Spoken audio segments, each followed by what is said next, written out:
Also known as the CBO, is a nonpartisan congressional agency which has provided economic and budget data to Congress since the 1970s.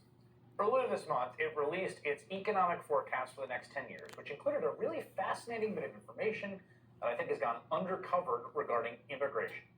So the report effectively says that GDP, the growth of all of our economy, everything that we do, is going to be boosted by $7 trillion more over the next 10 years due to immigration. What's more, the federal government will raise an additional $1 trillion in revenue thanks to high immigration rates. That means that $1 trillion will go into government coffers in the form of taxes paid that wouldn't have otherwise. Let me say that again. The U.S. economy is going to grow by $7 trillion over the next decade solely because of immigrants coming here to the U.S. Put another way, the amount the economy is projected to grow each year over the next 5 years alone is going to be higher than the previous 15 years, in large part because of immigration. In fact, the economy is expected to grow faster than it has since before the Great Recession. And as the CBO puts it, quote, that faster growth of potential GDP stems mainly from the CBO's projection of a surge in net immigration, which increases the projected growth of the labor force. Speaking of the growth of the labor force, immigration is effectively saving our labor supply in this country. Look at this chart from the CBO report. So the orange line is the projected growth of people working in this country. So see how it keeps going up at a dramatic rate? Again, that is because of immigration. Because even as our population ages out of the labor force, more people retire, immigrants, most of whom are adults of working age, are coming in to fill the gaps. All of which is to say, it's not a zero-sum game at all.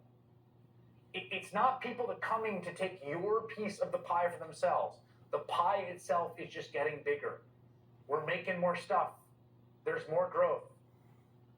To put it in raw numbers, the CBO projects the labor force in 2033, the amount of people working in this country and contributing to the economy, will be larger by more than 5 million people, mainly because of immigration.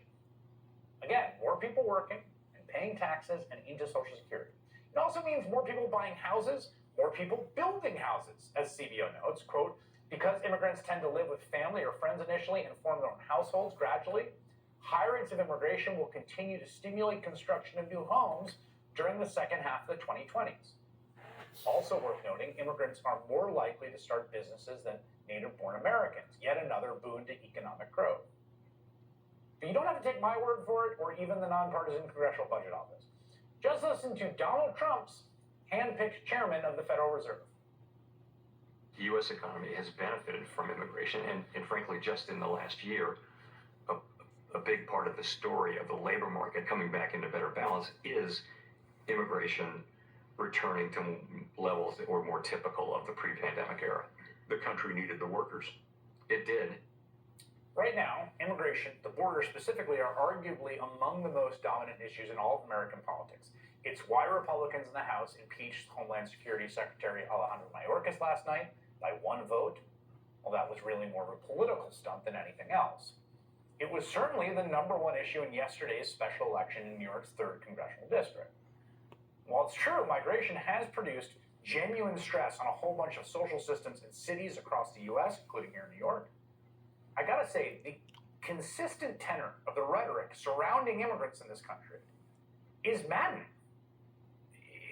There's this notion that is embedded in the conversation about people coming across the border in right-wing media, though by no means exclusively, which basically posits that life in America is a zero-sum game, that there's only so much stuff, and then when you add more people, they come and take it. They're gonna come take your stuff. And it's just wrong. In the most basic way, it completely fails to account for the obvious gift and bounty that is and has been immigration to the United States.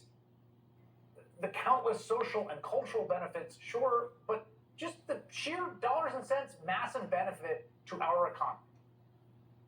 And so as we get closer and closer to November's election, you're going to hear politicians, perhaps even politicians of both parties, demonize migrants to score political points. But if you care about the growth of the U.S. economy and more deeply about the strength of our country as a whole, about the greatness of America, we should be grateful for our immigration rates. and find ways to make paths into this great country more orderly and humane.